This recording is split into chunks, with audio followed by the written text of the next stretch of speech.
Geico asks, how would you love a chance to save some money on insurance? Of course you would. And when it comes to great rates on insurance, Geico can help. Like with insurance for your car, truck, motorcycle, boat, and RV. Even help with homeowners or renters coverage. Plus, add an easy-to-use mobile app, available 24-hour roadside assistance, and more, and Geico is an easy choice. Switch today and see all the ways you could save. It's easy. Simply go to geico.com or contact your local agent today.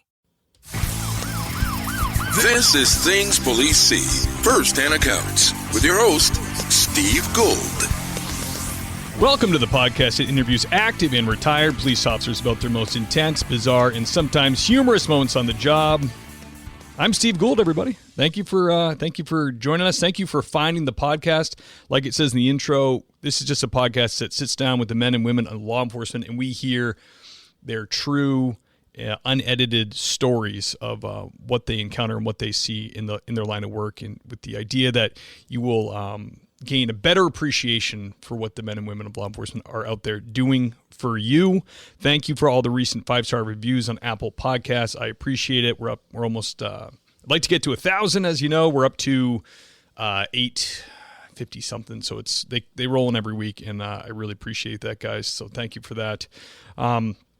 Quite icy up here. Right before the podcast, I was out using my ice scraper as a pickaxe to get our cars undone. Did the thing where it snowed and then it rained and then it snowed. Quite awful. But, I tell everybody I love the seasons, and I do. Just when you're getting sick of winter, spring rolls around. So that's what I've been up to, guys, burning some calories in the driveway. And I have to say, we have a tractor, which I've never used for snow before because I've never owned a tractor, but it's a little tractor, and it's amazing. It's nothing more fun than using your tractor to remove snow. I came home the other day. My neighbor, who's very gracious, had already done my driveway for me, and I was a little bit disappointed because I wanted to run the tractor and feel like a real man for once in my life. But that's what I've been going on, guys. Yeah, like I said, thank you for the downloads and reviews. I appreciate it. Today we have an international guest. So far the show has had guests from Germany, England, Ireland, and Canada. And today we have another Canadian gentleman. He's been on the Toronto Police Department for 21 years. He's a detective constable. He's working in gang prevention. Also, been a UFC cornerman. He was the national champion in wrestling, made it to Olympic trials, and he's the host of the Engage 416 podcast. You can find him on Instagram at TPS Shrekky. Let me, without further ado, let me bring on Shawn Geris. Sir! How are you? I'm good, man. I don't have to tell you about removing snow. No. Well, it sounds like you got more snow than we do right now. Yeah. But it's coming. Apparently Wednesday we're going to be hit with a bunch of snow. So you guys must have it down to a science. Like out here, I live kind of on the edge of the hill towns, and it seems like if you even go up a couple 100 feet elevation, it can totally change the climate. So like I said, it snowed. I was like, all right, I can deal with snow. It was powdery and cold, and then it got warm, and it rained on the snow. Then it snowed again. It was like, I'm not lying. I was out there like with the ice chipper sideways, like gang, trying to get it loose. Sucks. Yeah, I've been there, man. It's crazy. I bet it's crazy. You guys probably get people like trapped in their houses out there, like in the outskirts. Yeah, well, tell you the truth, Buffalo this year, which is about, I'm trying to think, it's about an hour and a bit away from where I live. It got hit really bad, and people were trapped in their houses there, just by the lake and stuff like that. So it's pretty crazy to see that. Yeah, I heard in Buffalo, if you get trapped in your house, you should just close your eyes and die because the city is terrible. Yeah, I haven't heard that before, but I can see that. Yeah, it's sad. I know people who grew up there, and now when they like go back, they're like, "Oh my gosh, this place is terrible." Yeah, I've been to concerts down there. I went and saw Blake Shelton at some hockey games there. But man, driving in there and seeing the city just kind of falling apart. It's sad to see. Yeah, we were going to plan a family trip. It was like I think between Bar Harbor or Niagara Falls, and everybody's like, just go to the Canadian side, get your passport because you don't want to stay in Buffalo. Yeah. True. Yeah, it's Niagara Falls, Canada usually gets a lot of Americans there, which is nice. Yeah, that's cool. I always felt like there was it was weird. I was reading an article the other day, like a little pop-up thing that popped up. And it was saying that Canadians didn't like Americans, and I could see that for some reasons, maybe hockey rivalries or something, but I've been there several times, and the Canadians are so welcoming and so friendly. Like I never, they always seemed happy to see Americans, you know? Yeah, I don't know. I mean, that's kind of a shock to me. I mean, I went to school down in California and in Michigan. So for me, I mean, you guys were really hospitality. You know, the hospitality that you guys extend to us when we're down there is amazing. I don't know why we have a hate on for you. I have seen, it might be Ryan Reynolds' video where he talks about he doesn't want you guys moving up to Canada. So I think maybe that's where it's coming from, but I don't think Ryan Reynolds means it.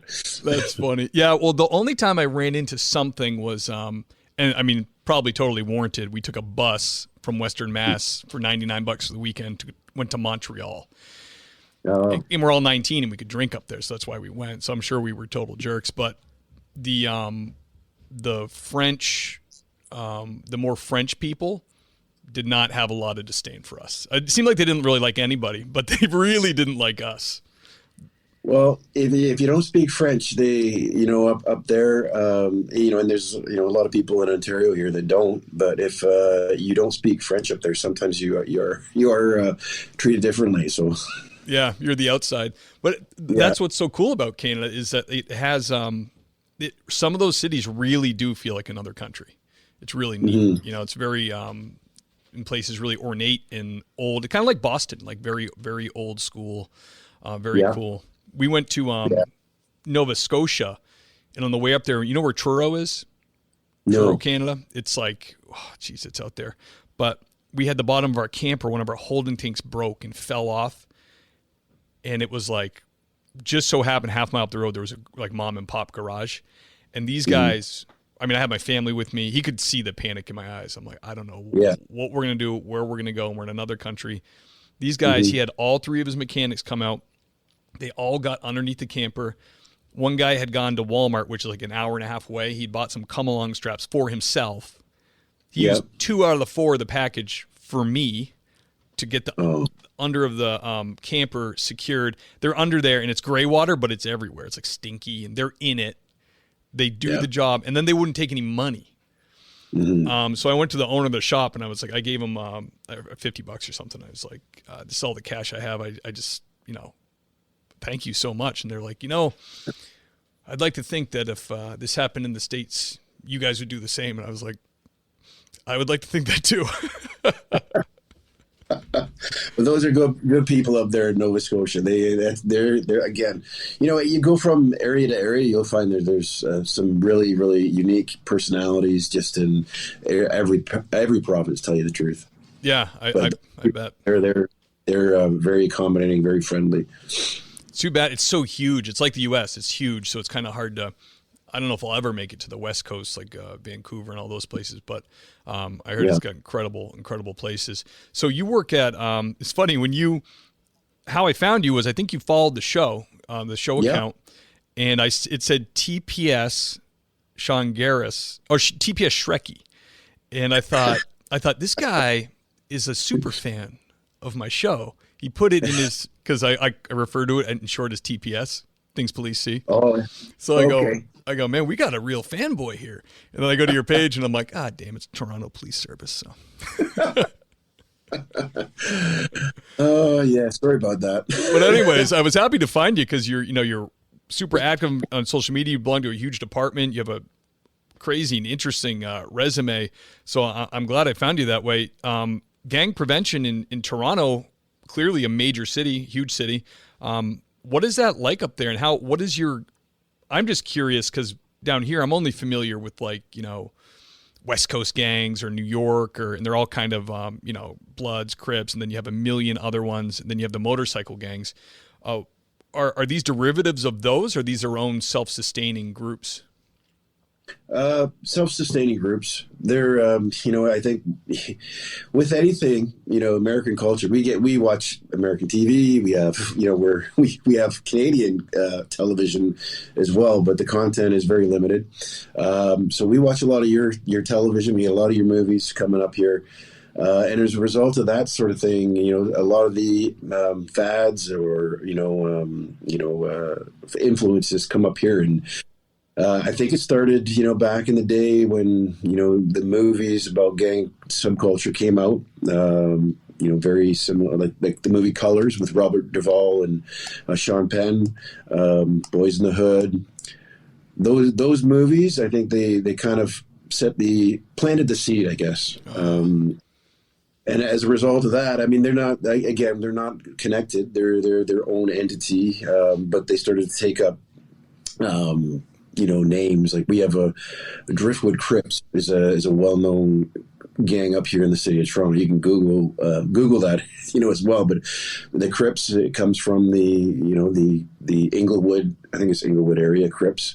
That's where the namesake comes. There's no connection. But the name Driftwood is the neighborhood or the street complex that it actually is there, and we have a few like that. Like there's more and more. But now I think I was talking to a U.S. Detective in Battle Creek, Michigan. I mean, he was saying that the new thing is this hybrid gangs where these gangs are they don't really follow the same way of operating as the traditional national recognized gangs. That's his quote.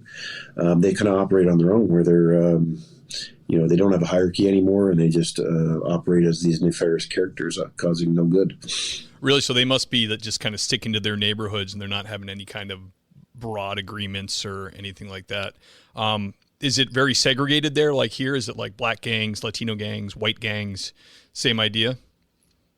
No, it depends on who's living in the neighborhood, and they don't take sides like that, and that's what's happening with this. One of the other characteristics of the hybrid gangs is that there's no ethnicity boundary, there at all. So you'll have, you could have white, black, Somalian. Maybe some Spanish, Latino, but yeah, it's up here and it doesn't discriminate. Wow, geez, at least they got that going for them. It's a little bit better than down here. Yeah, because here you go in the jails, it's just it's all by race pretty much. And I mean, it's funny because I was a cop on Cape Cod. I don't know if you feel like Massachusetts has a little arm that sticks out. It was made famous by the Kennedys because the Kennedy compound in Hyannis and all that. And, it's one of those places where the population doubles or triples in the summer. So it does get busy. But, they had Barnstable is a bigger town. They've tried to make a city before. They want to stay a town. It's like, I think 70 or 80,000 people.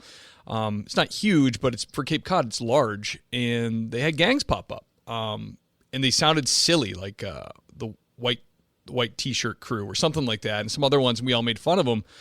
But that's almost worse because they started doing really, really bad things, and I think it was because they feel like they didn't get any cred. Like they didn't have a national name attached, or they didn't make a whatever. So it was all these basically white kids on Cape Cod, and like I was going down Route 6 in Eastham one day, and we got a report of a girl who looked like she'd been badly beaten up walking towards the highway.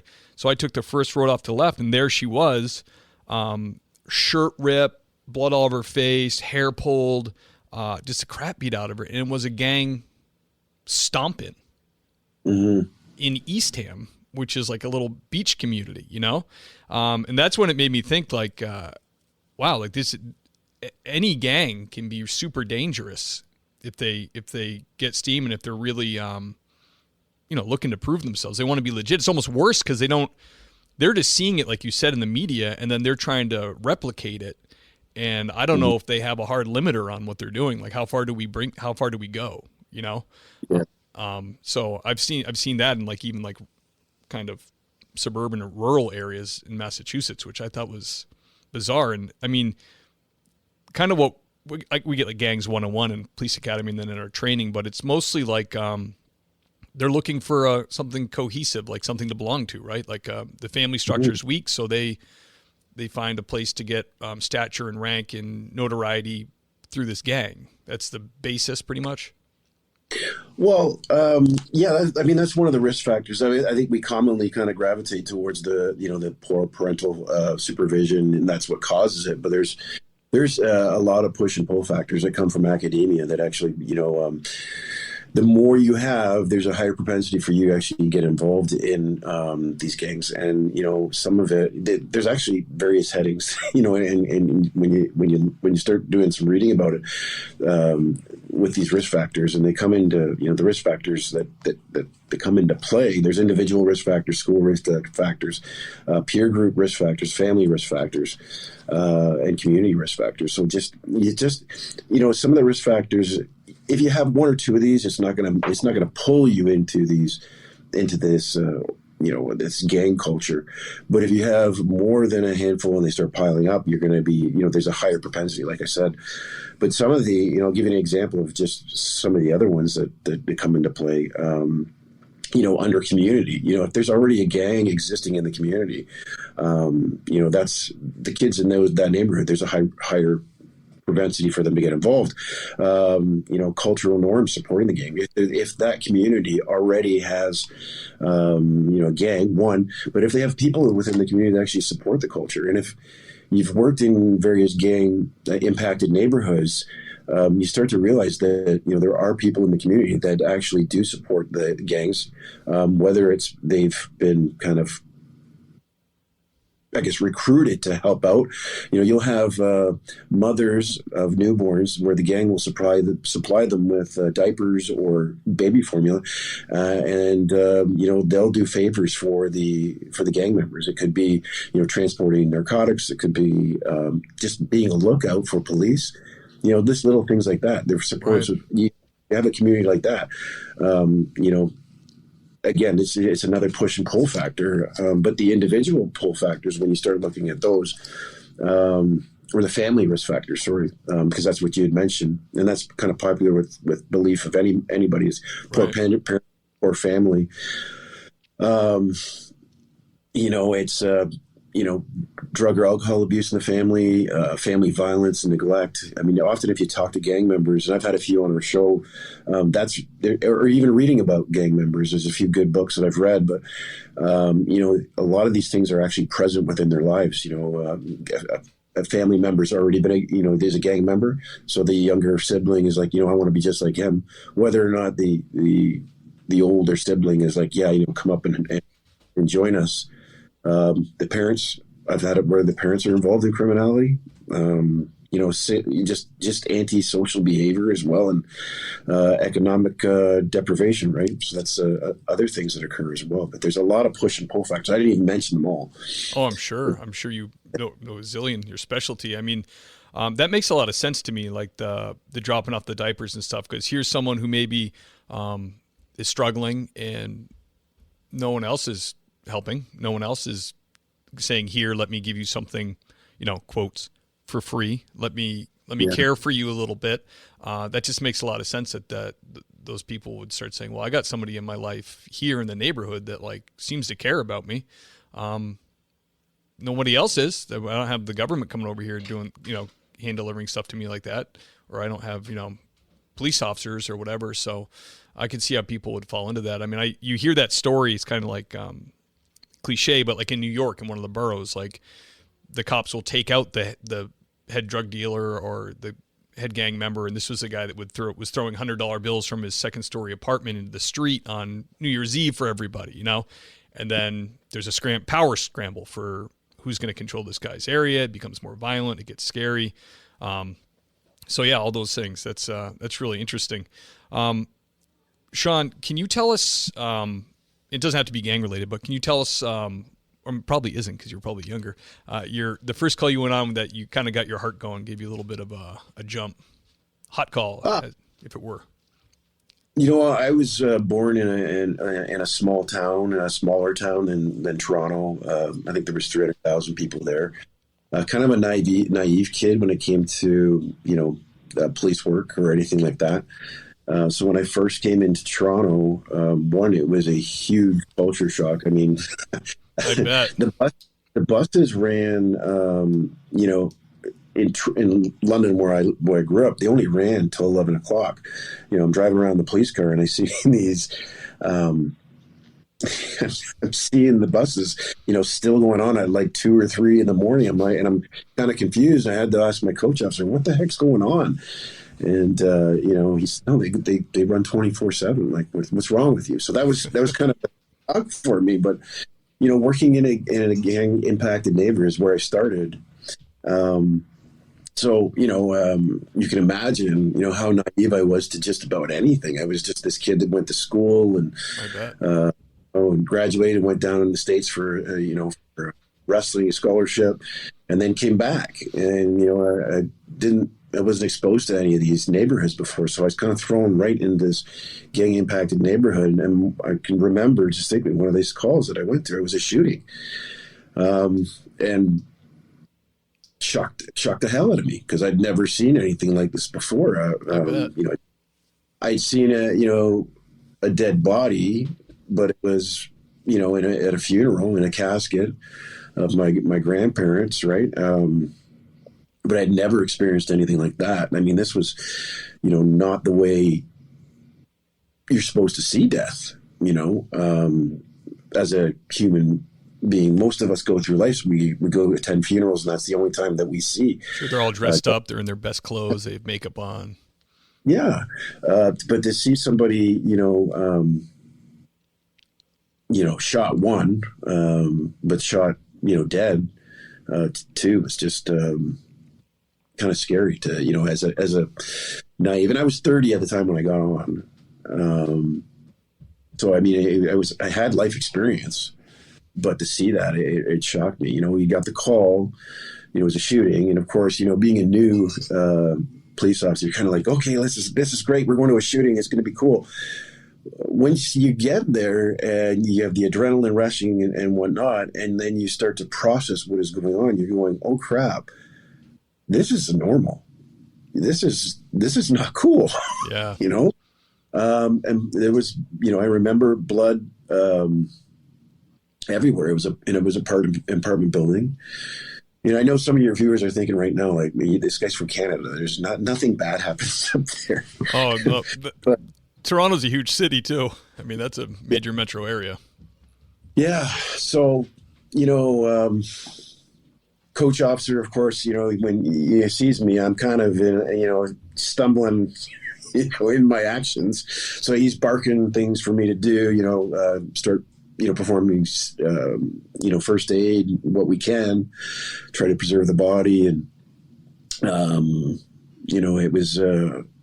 it wasn't happening. The young lad wasn't going to make it. But we kept working. And, as you're doing these sort of things, you're seeing, CPR, blood coming out of the wound, blood coming out of the mouth or ears. I mean, I don't even know if that was part of that wound, to tell you the truth, because I've been to so many things like that. But for me, it was kind of I remember it as one of my first calls. And just kind of, afterwards, and realizing that it was just over a wallet being robbed. It was a robbery. And I, at that point, I was just part of the, the initial, I guess, response. I don't know what happened. I don't know if any arrests were made in regards to that, because it was so brand new, right? I'm sure it was a blur. Yeah, I mean, it was something that, like I said, a naive kid, not even a kid, 30 years old, but still naive, that never had any exposure. This was, oh crap. And then, unfortunately, it became a regular, I can't even say the word, but a regular occurrence up in our division. Our area was one of the predominantly areas in the city that had gang violence. And it had gang violence for quite some time. And I didn't even know. that was the case. I've heard of the area that I was working in, when I lived in London, and I grew up in London, but never thought much of it, because I never experienced gang violence or violence like that. If there was a shooting in my hometown at that time, you'd be like scratching your head like, what are you talking about? Yeah. Toronto was more of a regular occurrence. So scary for me. Oh yeah, but definitely. Yeah, I can remember my coach officer barking at me and telling me what he did, because I think I froze at first, just kind of to see the amount of blood that was it was an apartment building, and the individual had been knocking on the doors for help, and nobody, and that's the problem with gang impacted areas. Nobody wants to help because they don't want to be seen helping. Right. Because they know that if they're seen helping, they might be the target of the next shooting. So, you see this long corridor with blood all soaked everywhere. And, and then you're in the lobby later on and you're like, wow, this is not so good. Yeah, man, that's a tough first one. I wish cops a little bit, maybe it's better now, but I wish training officers like a little bit better told you, because like you're gonna go to these first calls that cause your adrenaline to happen. You're usually gonna get there and it's not gonna be like you're wrestling or there's a gunfight, or so in other words, like you said, you have all this dump. You haven't learned how to regulate your response system yet. You're new to this, so your body just boom drops this adrenaline in and you're ready for anything. Your legs are jumpy and a lot of times you get there and it's just, now stand still.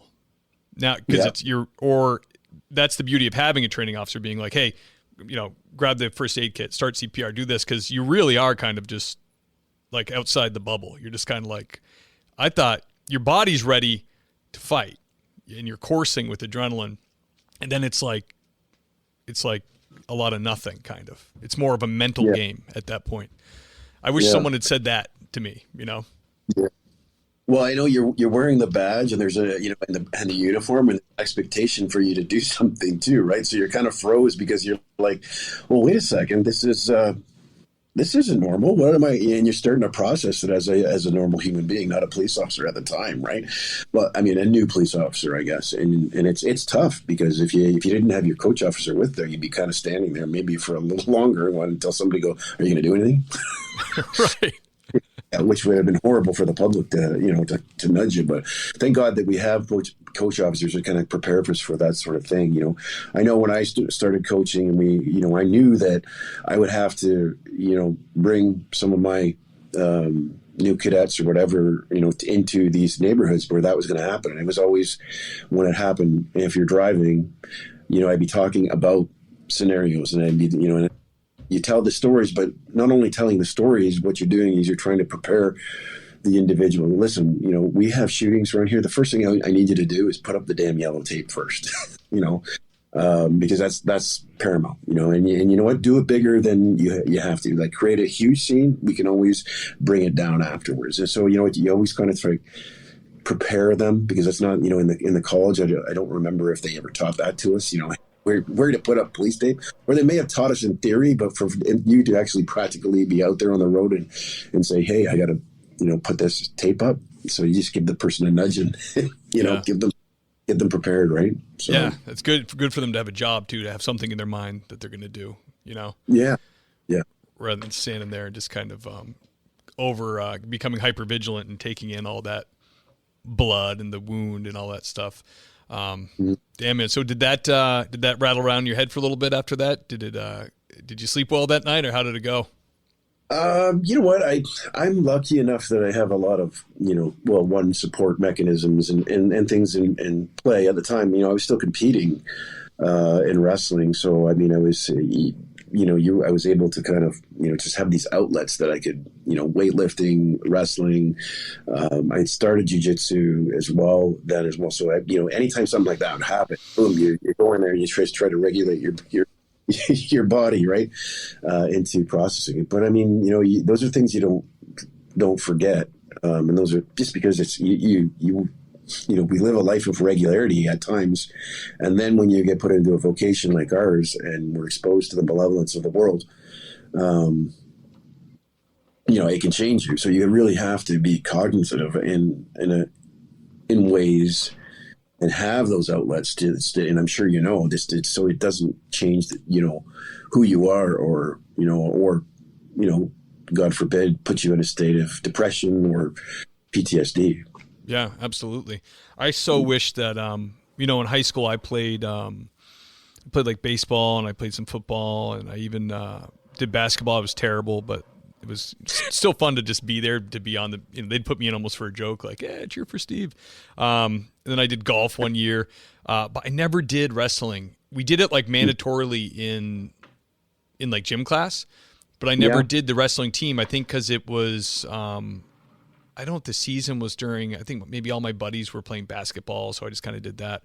And now I'm like, I interview all these police officers, and they're all telling me how important jujitsu is, and it cognitively makes sense. Most fights end up on the ground, or we're starting with wrestling moves. We're not usually striking people. We're starting with trying to control someone's body, get compliant techniques. So it makes sense to me, but I'm 43 now, and like I don't want to start it, and I don't want like a 16-year-old kid to tie me up like a pretzel. You hear these stories about jujitsu, like, the instructor's daughter's 13, she's going to tap you out. It's like, it's not my ego. It's just like my body's kind of like, I've had a few injuries now, and I'm like, it just seems like, because I did do wrestling a little bit in high school, it's hard. Wrestling another human is so hard. And while I want the skills, I wish it was like the Matrix. They could just like shoot them into my brain and I could be a good wrestler. Yeah. But because I have buddies that do jujitsu, and I'm like, man, it just seems so hard. But they love it. They really love it when they get into it. Maybe it's just like just getting over that that hump, just trying it. I did do martial arts for like 5 or 6 years, and I really liked that. I ended up helping in like teaching the kids class towards the end. But that's not jujitsu. That's not like these guys. My one buddy got a new belt, and then he walked down like this line, and they all whipped him with their belts. I'm like, oh man, this sounds brutal. Yeah, but it's very masculine. It's very like a lot of camaraderie there, and it's good that a lot of that's missing from society now. A lot of that, people are all going their own way. People are isolated. They're not getting together. They're not like really, young boys aren't really testing their mettle in things like this, which I think is really good. What I'm telling you is I'm a pansy and I'm afraid to do jiu-jitsu.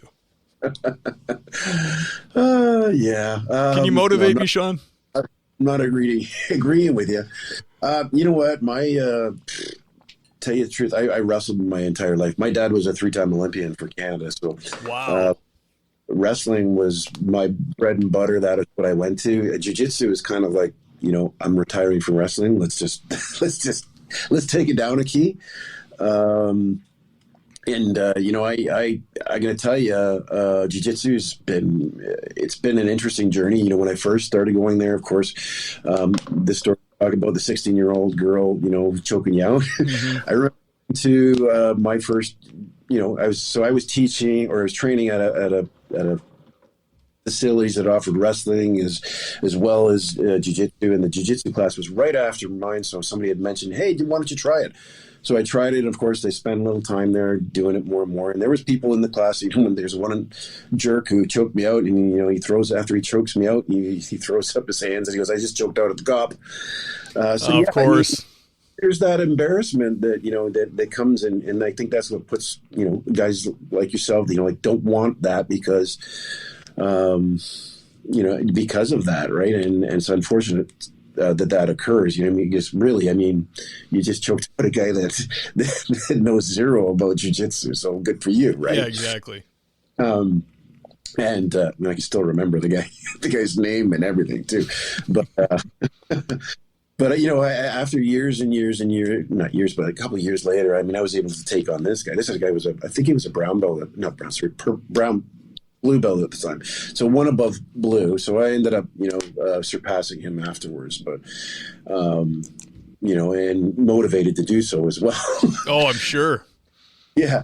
But, afterwards, I actually worked at the Toronto Police College, and I taught defensive tactics there and firearms. And we used to actually train every morning before work. And, that's where I think my skill levels went up quite a bit more because, again, every day before work, a group of guys would just go to the mat room. We'd arrive early, throw on our gis, and we'd actually train. And, of course, my philosophy, too, is, well, wrestlers aren't good on their backs. And jiu-jitsu there's a good portion of that game where you're on your back, right? So, and we don't wear gis. So, when I personally liked no gi at the time. So, but when I was at the college, I flipped it. I said, you know what? I've got a weakness. I got to take care of this because, again, in policing, if, you never know what happens. Like if you're in a room, and even with my background as a wrestler, let's say I'm in a room, I grab somebody, I trip over something. Now I'm on my back and I've got this 400-pound, individual or 200-pound individual, feeding me his hand sandwiches, right? I'm in trouble, right? So, that's what I thought. Okay, I better learn to get off my back. So every time I did jiu-jitsu at the police college, I would put myself on my back and, and learn, the skills and the submissions from there. And it just became, because I had that luxury of being at the police college and just being around police officers and not having to worry about, being embarrassed, I guess, out in the public. I was able to excel, and that's, was good. And then, years later, after I became a black belt, you go out to a different club, and of course, I remember I'm a little older now, and, I've got the black belt on. And of course, when you have a black belt on, you're a target. Everybody in that wants to roll with you. Everybody wants to beat you up. And I remember this one kid, his name was Jason, and he came at me hard, and, I hadn't trained in a while. He tried his hardest, and I think he was, at one point, I think I got out of his submission, but I got up and I'm like, man, I'm not ready for this. I got out, because I actually saved myself with my wrestling abilities, got up on top of him, and I think we ended that session. I'm not sure if I tapped him out afterwards. I think I did, but again, the ego was there. So kind of, when you're training outside of policing, it's kind of a little bit taxing because there are people, and I call them headhunters in those rooms that want you, right? Whether because you're a police officer, like I said in the beginning, or if it's a black belt and you have a target on your back, it's kind of scary. So if you were going to start it, my advice to you is find a group of cops and do it with them. Yeah, that's not a bad idea. Yeah, when you're a black belt, you have everything to lose, and the blue belt, purple belt, whatever, have nothing to lose. They're just gonna, if you win, it's like, well, yeah, he's a black belt. If he beats you, it's, man, I beat a black belt. This is sweet. Yeah, exactly. And so it's for me, it becomes less, exciting to be in the room because I can remember people like coming at me like so hard, like, and I would just be like I remember this guy in particular. I'm taking it easy with him. He's coming at me hard every time. This was a police officer too, right? And I finally got sick of it. I said, I said to him, listen, if you're going to come at me all this time with this adrenaline and 100%, I'm going to come back at you at my level of 100%. Are you okay with that? He says, yeah. I came back at him 100%. He did not like it. You're holding off so that people will learn. Yeah. But once you've warned the person a couple times, hey, take it easy. You're here to learn. I think that at that point, that was my lesson. My gift to him was with a lesson of listen, I'm holding a lot back. You need to respect that. Yeah, sometimes you got to pin them down and bite the neck, right? Like the wolf pack. Yeah. Man. When you're doing jiu-jitsu, do you ever just want to punch somebody in the face? I feel like I would get frustrated because I stink and I'd want to strike somebody. Well, you know what? It doesn't, for me, because of my wrestling and because of jiu-jitsu, I've never, ever thought about striking. I can tell you, before I became a police officer, there was an incident at a bar in London. And, I'm a young kid. I think I was 19 years old. So 19 years is the age of drinking in Canada. Nice. I didn't know that. So I'm there with a bunch of friends, and they're drinking. And, I got a girlfriend there who's driving my car. So I'm a little inebriated as well. And at the end of the night, we're going back to the car, and then my buddy's girlfriend comes over to me, and she's screaming and yelling. Says, John's in the bar. He's in a fight. So, of course, I'm crap. So anyways, by that time, John, he's out of the bar. So I grab John and I throw him into my car, the back of my car. Well, next thing I know, and it's this big old dude, he's beard, bald head. He's had to be about 45 years at the time. And I was 19. He just hauls off and cracks me right in the face. Ooh. And, I'm perplexed because I'm just trying to get my friend into a car. What did I do?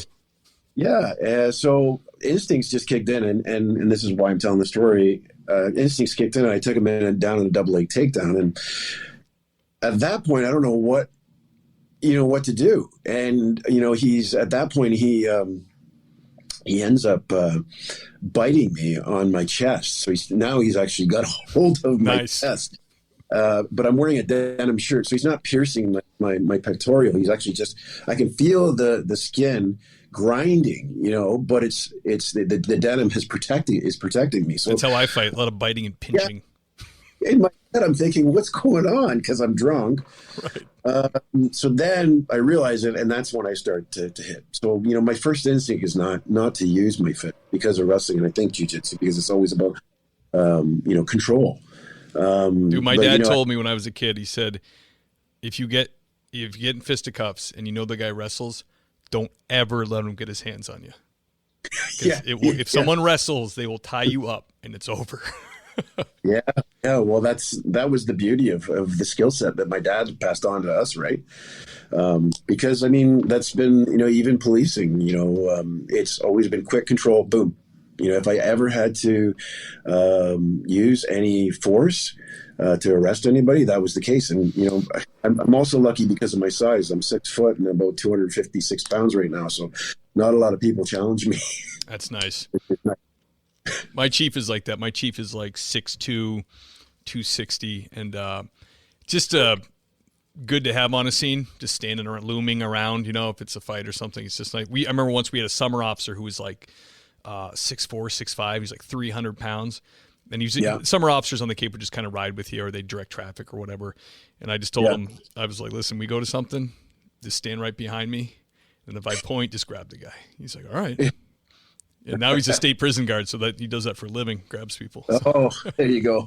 Yeah, hell yeah. Definitely your stature can definitely be a huge bonus. I get that's where I get where I work it's very rural. We're out in I feel like people don't know it nationally or internationally that the western part of Mass is very, very rural areas. It's almost like upstate New York, and we'll have shifts where, departments put people on alone, and then like the state's your backup. So it can be quite a while. And, when I look at people smaller stature or I'm not big, I'm 5'10", 200, but it's like a normal size guy. I'm maybe, but I've been a cop for, enough years. But when I see people come on who are either small or like a small female and they're working alone, I always try to tell them, you can go to those tools quicker. Like you can, that's okay. The courts have decided that. Taser, pepper, whatever. There's no shame in that. Go to the tools to help you out, because help is not around the corner. And when you get the person that's gonna screw with you, it's because they think they can take you. It's not, it's not gonna be someone your size who's like eyes you up. It's gonna be someone, is gonna be big. So thankfully you're a big dude and you have all those skills. So even if another monster comes at you, you could probably handle him. Put him in some kind of ankle break thing or something. Something like that, yeah.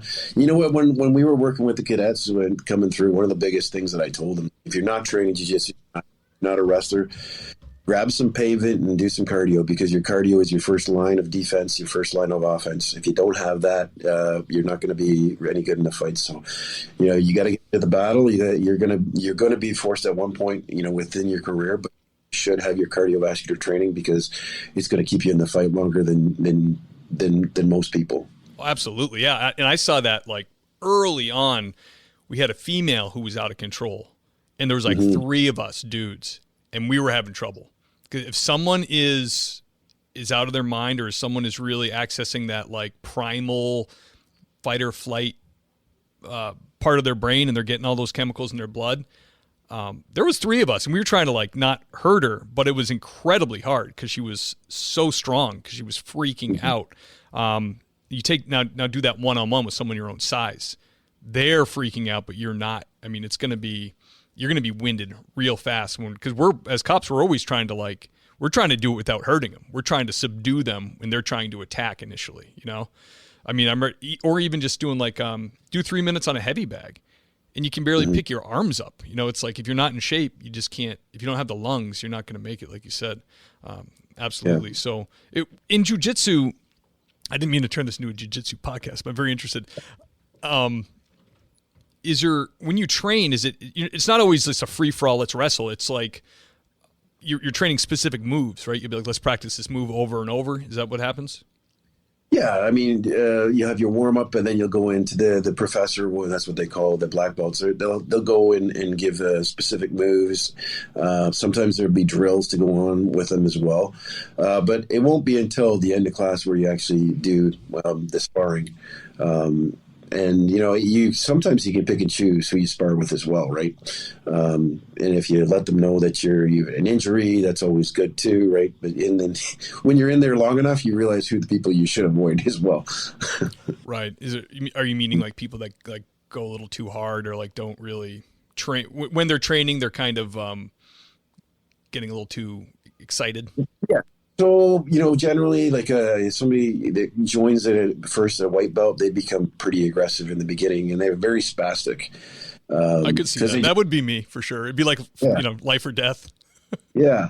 They don't know what they're doing. So, and that's why it's important as a higher belt, you kind of got to, guide them a little bit, put them in positions. Okay, here's what you should do from here. And this is what you should try from here. It can become problematic, as you get higher.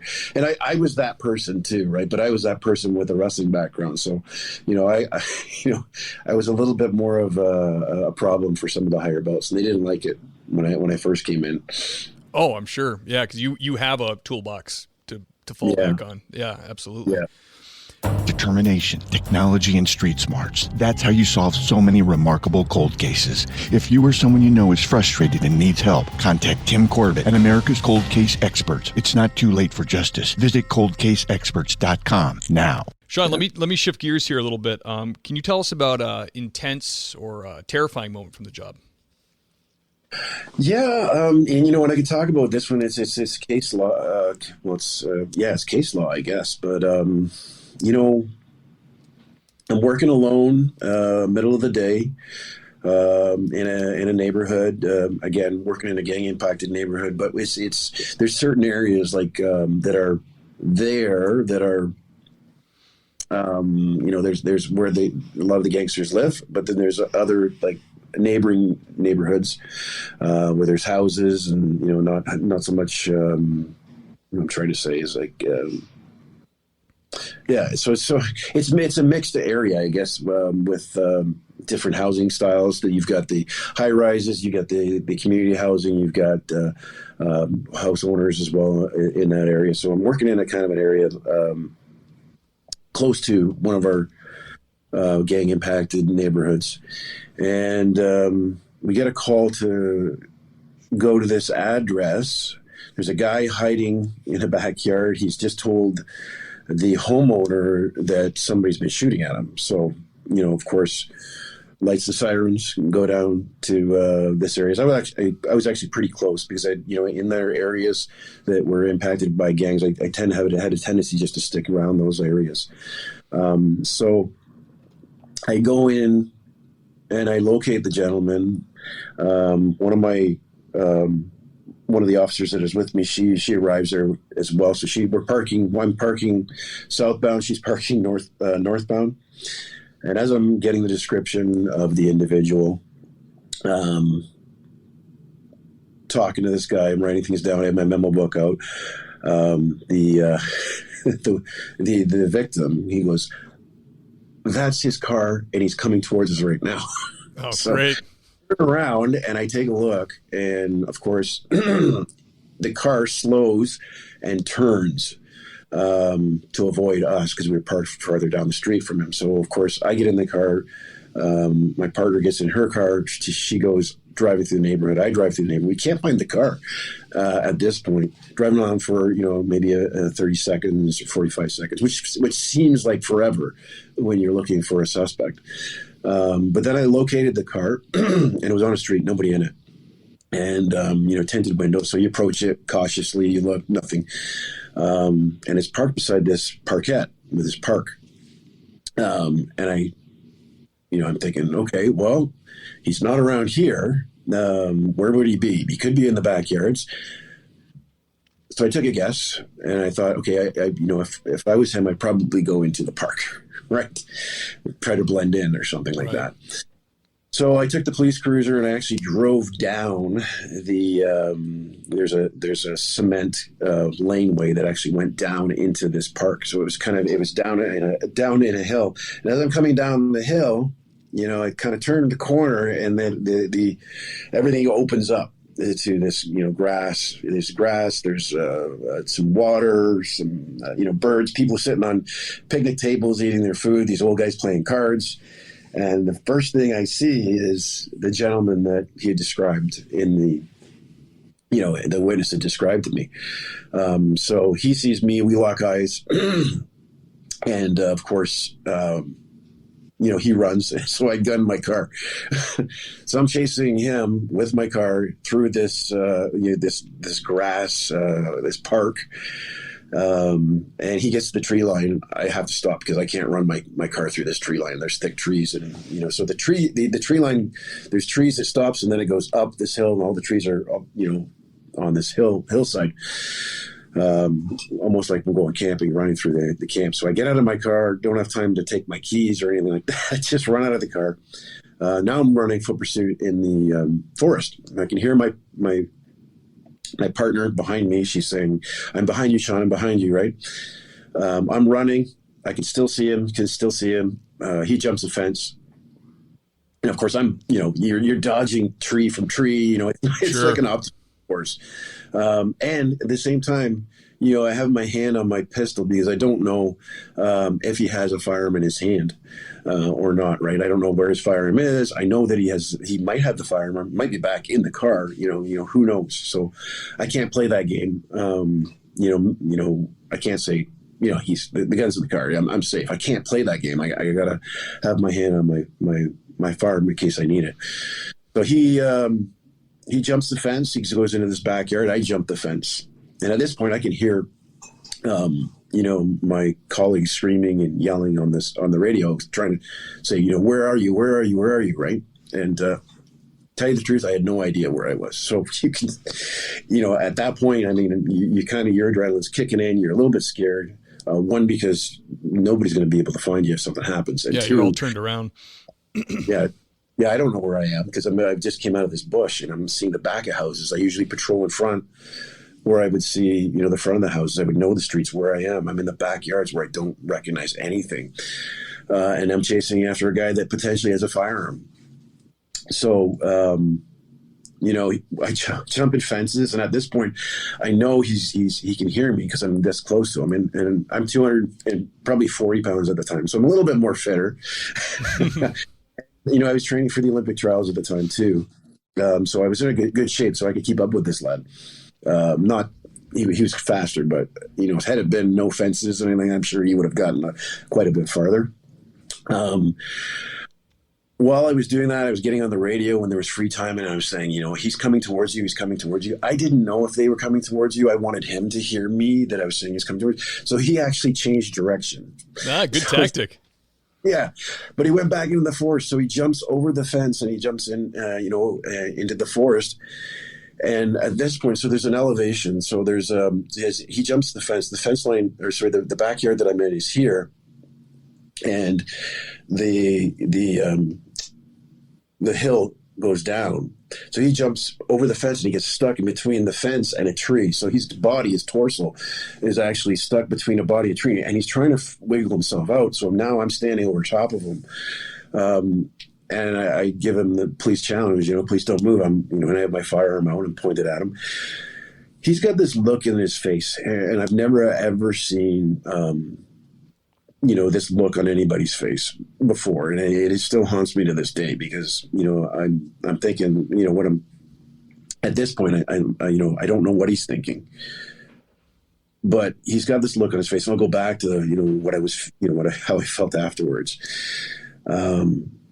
But he's reaching for something, and he's fiddling with his lower portion of his body, and I'm telling him, I'm going to blow you, Sure. I think it came over the air. I used some commands, and then the air went silence. And I was told later my unit commander came downstairs out of his office, and they were listening to the radio. Of course, it was because it was his broadcast on our radio, and everybody's kind of had run out to support. But our unit commander was there with one of our OIC in charge of the station, and they're listening to it. The radio goes dead, and he goes to my sergeant. He goes, "Did Geris kill him?" Because the radio went dead, right? Because it was only because I was running, right? So, the guy actually wiggles free and gets out. So over the fence I go, and back through this maze of trees. It was like Return of the Jedi, not the big redwood trees, but that's what I felt like. I was in this Yeah. Return of the Jedi down on Endor. Here I'm running, Right. chasing after an Ewok or something. I don't know. But I'm chasing this guy still, and then I'm still saying the same thing. He's coming right towards you. He's coming right towards you. You must be winded at this point. Oh gosh. But yeah, I think if I hadn't been training for our trials at that time, I probably would have been winded.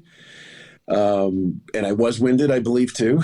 But as I said that, he turned directions again, and he's going back into a backyard. Reached up, grabbed him, boom, on the ground, wrestling match. I was able to get control of him and handcuff and wait for support. And all by myself. That backup officer that was there, she said that she was running by me. She took off. I didn't know where she went.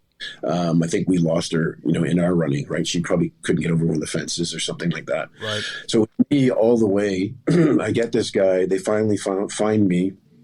They take him off. We do a grid search of the, for any weapons. We locate a Glock pistol, which was right beside us. In my head afterwards, I'm playing this, playing it back in my head, and that look in his eyes to me was like, yeah, I'm gonna effing kill you. Yeah. That was my moment. I think that, everybody says that, with policing, there's at least one time where you have a brush with death. And I think that was mine there, because that look, I'd never seen it on anybody. And he was looking for this weapon. He was stuck.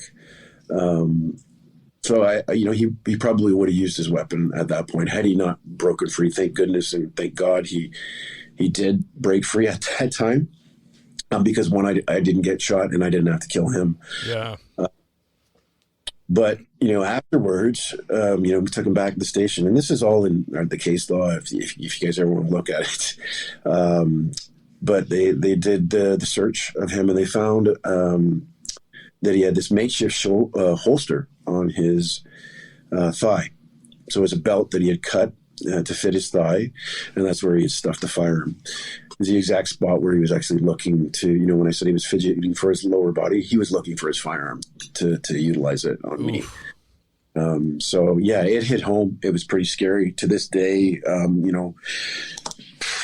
worked with a kid, when I went back because I went to the college and then came back to the gang impacted area. I worked with a kid that used to love to get in foot pursuits, and I was getting foot pursuits with this guy, but I would always remember that, and be a heck of a lot more cautious, especially turning corners or, chasing anybody, because sometimes we'd have foot pursuits going through housing complex.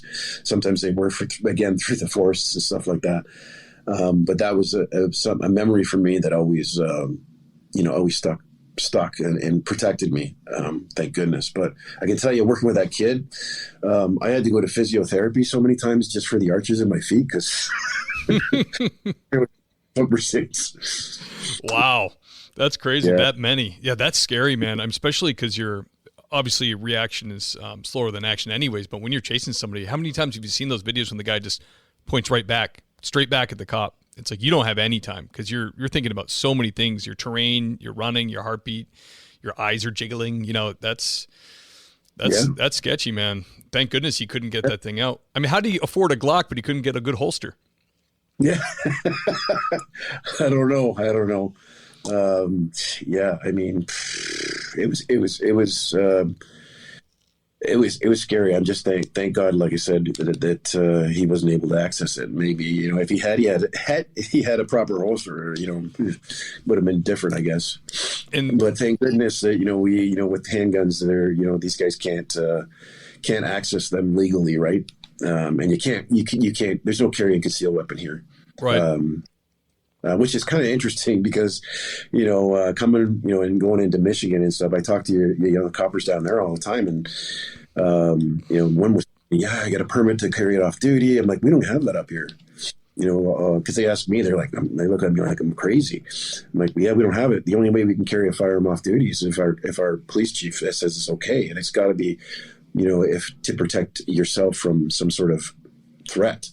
So unless somebody has got a threat on my life, I can't carry my firearm off duty. So if you're doing an investigation where you've been threatened or there's a probability you're going to run into these people, you could get an approval from your chief to maybe carry to and from your house or something like that. Yeah, well, we can carry to and from our house, but it can't be on person. It's got to be on person if the actual threat occurs. Like if there is actual threat where where my life, somebody says I'm gonna kill you, and I'm gonna go into your house and kill your wife and kids and stuff like that. That's when, okay, chief, here's the email, and okay, he'll authorize something like that. That's kind of like the guidelines, I guess. Oh, interesting. Yeah, in the state of Mass, just by virtue of the fact that you're a sworn police officer, you can carry anywhere in the state. Well, actually now anywhere in the country, but anywhere in the state without a permit at all, just as long as you're a sworn police officer. And that goes back to, I'm sure it goes back to like colonial times. But then we have the Leosa Act where if you've been a police officer for 10 years or longer and you leave the force, or if you're in active duty, you can carry anywhere in the state. And it's caused a lot of issues because it's like the feds wrote it up and it was very vague. And then it's a very litigious country. So it was like, well, wait a second. He's carrying a non-duty weapon, but did he qualify on it? Well, this guy killed a guy with an AR while he was camping, but he qualified at the police department. Does it say anything about assault rifles? And it's like, no, it just says firearm. It just says a weapon.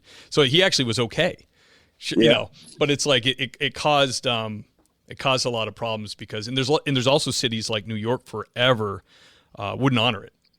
If they caught you in their city with a gun, depend on the cop. One cop would say, hey, brother, don't worry about it. See you later. Another cop would take your gun and arrest you. And what would happen is you would go, from what I heard, you would go in front of the magistrate or judge and you would get your gun back and they would drop the charges. But I think it was more of like, we know we can't do this, but we really don't want you to. So if you do get caught, we're going to make it kind of a pain in your ass type of deal. Yeah. Shawn, I'm really interested in the UFC cornerman thing. We're on an hour now. I don't want to take too much. I know you work like crazy and have all this other stuff you do. But what is a UFC cornerman? It's just like boxing, right? Are you also the coach of the guy, or are you there just to remind him of technique and kind of have another set of eyes on the fight to let him know, like, he might not know what's going on, and you can kind of look, hey, this guy's doing this. This is his tactic. Is that kind of the idea? Yeah, all encompassing there. So I was Claude Patrick's corner man, and so I worked with Claude on his wrestling, and Claude was a proficient in jujitsu. So when you're training for the UFC, or when you're training for mixed martial arts, you have pretty much three predominant arts: wrestling, Brazilian jiu-jitsu, and boxing. So you got to have coaches within those three domains. If you don't, you're going to be lacking in one area, and that'll be your chink in the armor, right? Wow. So you need that. So that's like pretty complex. You need three coaches. Yeah. And you have to dedicate time to each discipline, and that can be time consuming. And then if you don't pay attention to your, for instance, Claude was I think he was a black belt in Brazilian Jiu-Jitsu. If you decide that, hey, you know what, I'm good enough in Brazilian Jiu-Jitsu, so I'm just going to train striking and wrestling. But what happens when, you get caught in something Brazilian Jiu-Jitsu, on the ground, you haven't been training for the last 6 months because you got a fight coming up. Well, not a good thing, right? So it's tough on the athlete. I prepared for a mixed martial arts fight myself for one, just at a lower level. To dedicate yourself to all three arts is time consuming. So take my hat off to these athletes for doing it. But so we would work with Claude, I would work with Claude, on specific schedule, just wrestling, pure wrestling. And then he would go into, Brazilian Jiu-Jitsu, or he would go into, that after that. So with the UFC, you had to be licensed within that, jurisdiction. So Toronto had just got, approval from our licensing body to have UFC up in Ontario. So we had that. I got my license. And once you're licensed, then you can actually attend the venue. You can be in the corner. They're very, very strict in the corner. Wow. You can't stand up. So if I was in the corner, I have to sit on my stool. I have to sit there with the other individuals, the other three coaches. So the three coaches will be there with you. Usually striking, and wrestling and Brazilian Jiu-Jitsu. It could be karate if somebody, karate's, that's the dominant art. It depends on what your background is. So we would all sit there and you could so you could yell. Only one of those individuals is allowed in the cage at a time.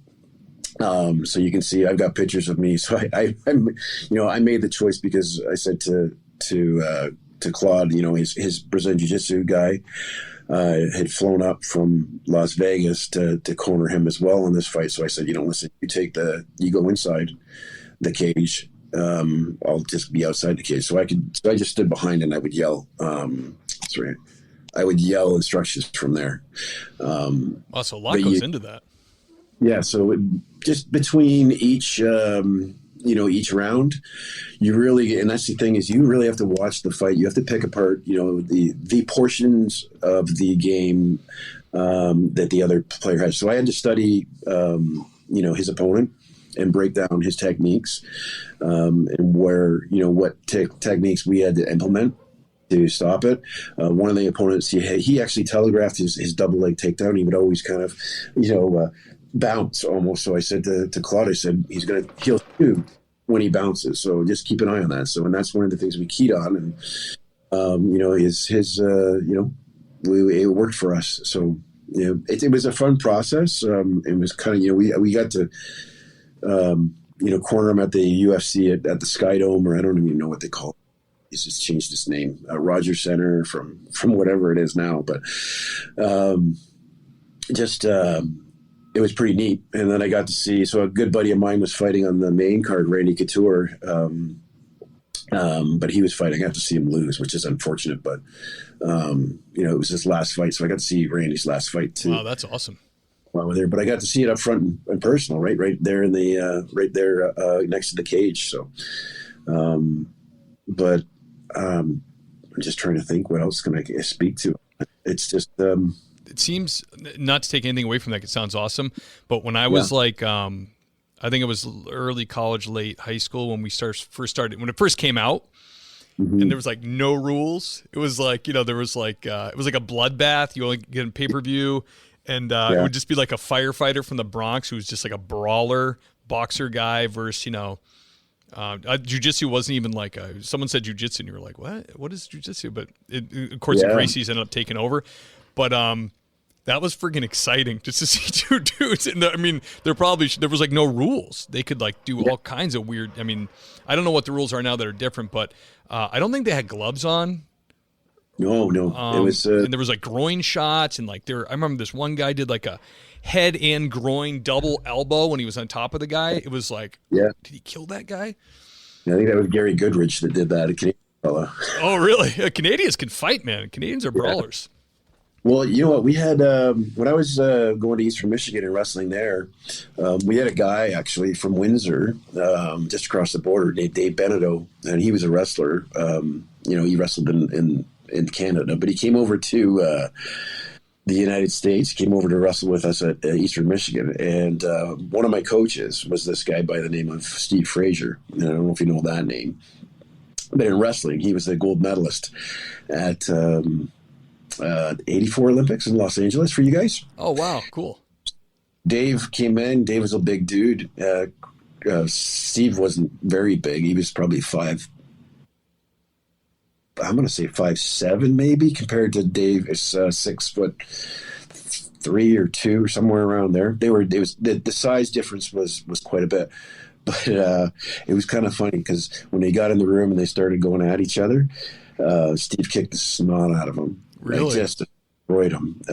Just made him look like he didn't even belong in the wrestling. Terrible. Yeah. But that being said, Steve did that to a lot of us, right? Yeah. But man, from that the top athletes weren't in those fights at the time, because Benedetto was actually, that was in the early Royce Gracie days. But Dave, that wasn't a top athlete. That was just somebody that entered. He was had credentials, and that's the way the UFC kind of went for the longest time. Like, they would protect their fighters. It was more of an entertainment thing. They had a thing, and maybe you remember these names, but there was a guy named Rich Franklin that used to be a math school teacher from the Cincinnati area. He was their champion. There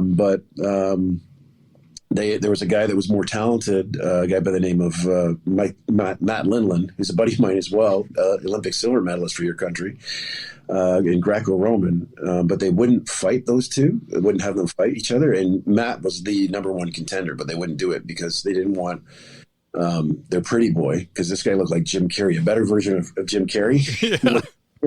Another Canadian. Yeah. But that's who he looked like. So they wanted that poster boy to sell the tickets to the shows. But Matt, he's not that aesthetically pleasing as Rich is. So, and that's, yeah. It didn't take long to get that type of stuff involved, huh? Yeah, so it never worked. He never fought. So unfortunately, that's one of the things that with me, when I start to watch the UFC, when I started to watch it, I knew that the top tier athletes weren't in that, from each sport weren't in that. And then it progressed, but still, they still protect their fights every now and then. You had people like Conor McGregor, who was protected for a while, and then he met somebody that could out wrestle him and pretty much dominate him. Yeah, I watched one of his fights a year or two ago when he lost, and the bravado and the cockiness looks really bad when you don't win. Like when you're kicking ass, it's like, he's the best. And then when you lose, it's like, you gotta have a little bit more humility, I think. Yeah. Well, and when that's the problem when you pad somebody's resume by giving him easier fights or people that don't challenge his weakness. When you do get to that point, you're going to look like a fool, and that's nobody wants to be put in that position, but people with ego do. Yeah, how about that? Ronda Rousey. Man, that was bad. I wish she just did that once and never came. I mean, just go to Hollywood or whatever you got going on. You made enough money. You're starting to be in films. I think she really damaged her rep with those losses. Like she looked like who was it she fought? Nunes? Yeah, I can't remember the name, but yeah, she looked pretty bad after the one fight there, and it looked like she had been. She looked like she didn't even know how to fight. It was like this other girl just took her apart. But like you said, she had very padded ring schedule, and she was pretty, and she was getting, she was good for the league. She was getting a big draw, so I think they hung her on as long as they could. But I think it was inevitable. They could not stop that fight from happening because this other girl was just such a contender. And it wasn't, it's embarrassing. I felt bad. You're watching, you're just like, oh man, this is clearly she's in a better place. She's in the WWE, so she can She can exist in there without being challenged. That's right, absolutely, and probably a bunch of those people don't even know who she is because they were, like, I barely knew who Kent Shamrock was when I was watching WWF because he was kind of one of the great UFC guys that came when it started to become more legit, Yeah. I was kind of watching it more when it was like bar brawlers. But Shawn, before I let you go, can you just give some advice to young people getting into police work? What if you had some sage advice to tell them, what would you say?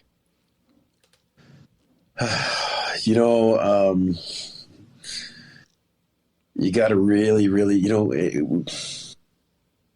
this is tough because, I just did this for a kid, and I told you about this earlier.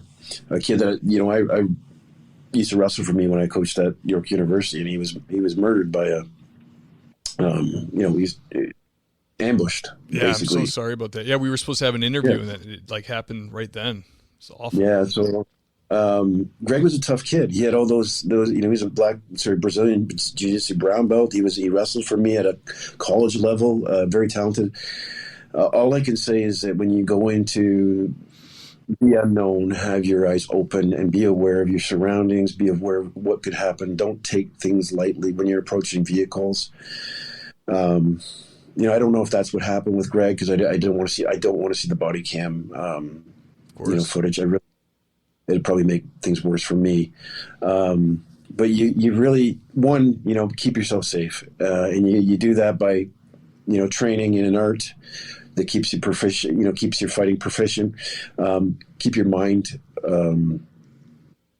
just keep your mind sharp. Don't get complacent. We always talk about complacency. I'm just going to go up, but it's another vehicle stop. It's nothing. Oh, I'm helping a family. That's what Greg was he was helping somebody get out of a ditch, and then he was executed for doing that. He was taking, that was it.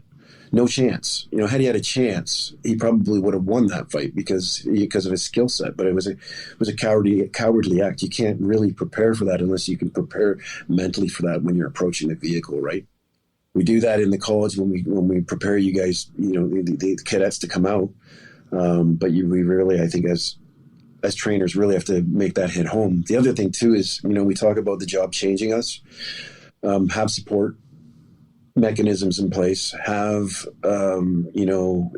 different outlets you can go to. I can tell you, and don't think when shit happens that you're Superman or you're Supergirl, because you need to cry. You need to take the time for yourself. I'm a big dude, and I'm pretty tough. But when Greg was murdered, man, I was just a pile of mush,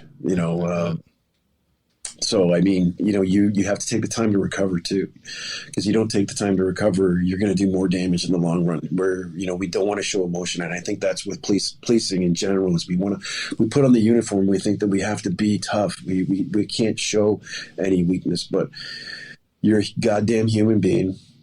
You have weaknesses and you need to treat them, and you need you need help, whether it's,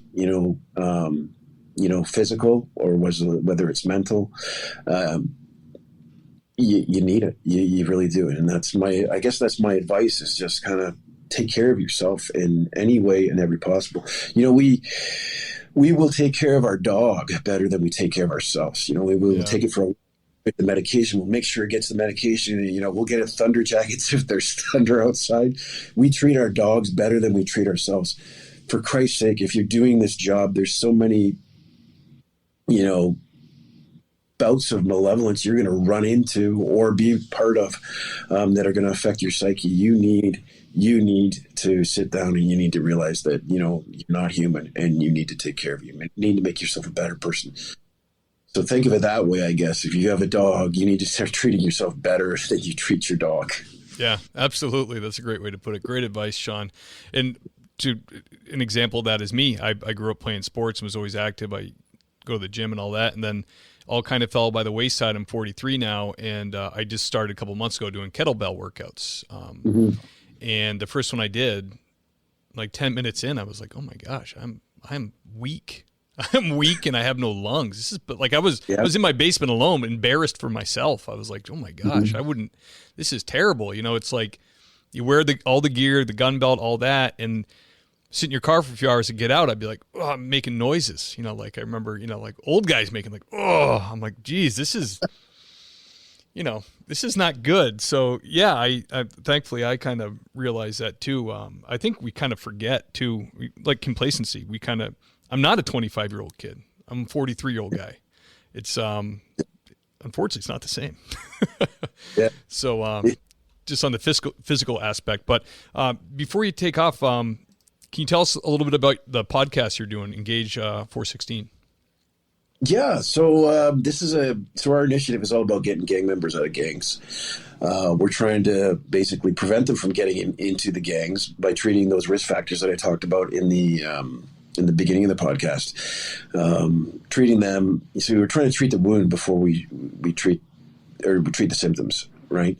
So that we stop it. It's a different approach. It's not a popular approach in policing, but it's coming along.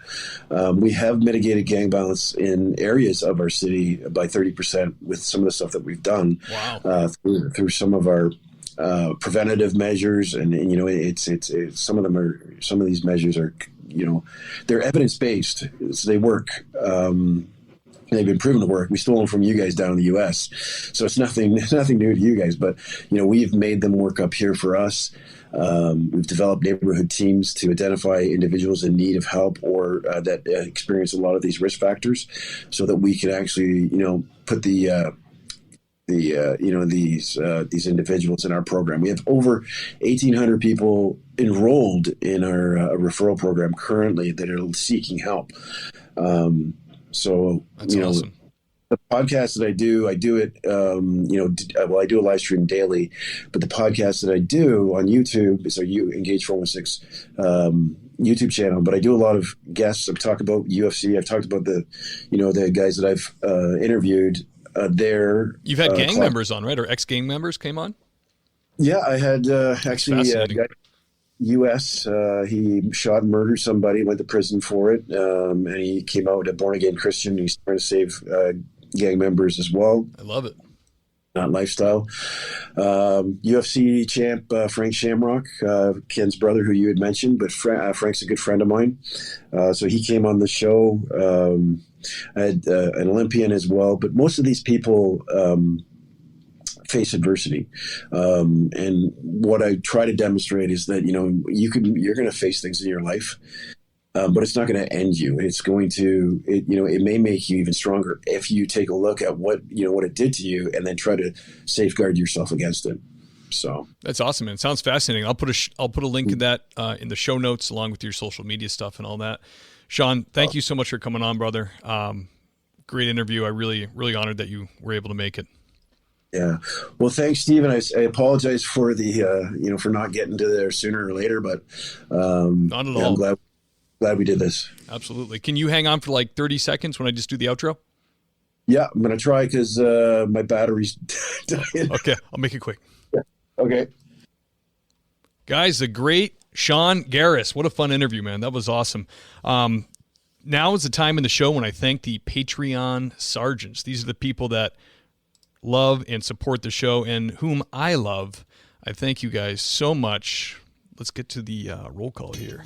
I'm talking about Derek Warden, Scott Young, Wayne M. Miller, Nick Noose, the great Tom Connell, Just Dennis, George Tessier, Motor Cop Chronicles, Greg Gadboy, Ben Peters, Scott Minkler, the great Tammy Walsh, Sean Clifford, Braden Walker, Sasha McNabb, Corey Payne, the great Mike Wynn, Nathan Gowan, Jason Lau, Dylan Pyrozic, Lauren Stimson, Brandon Hooker, Jake Pinedo, John Shoemaker, James Rose, the great Seth Wright, Tony Fahey, William James Long William James Long. That's Deputy William James Long to you, no longer of investigations. Andy Biggs, the great Chris June, Adam Mehall, Gary Steiner, and Lane Campbell. Thank you to you folks for the constant and repeated support. I really appreciate it. I will see you guys next week.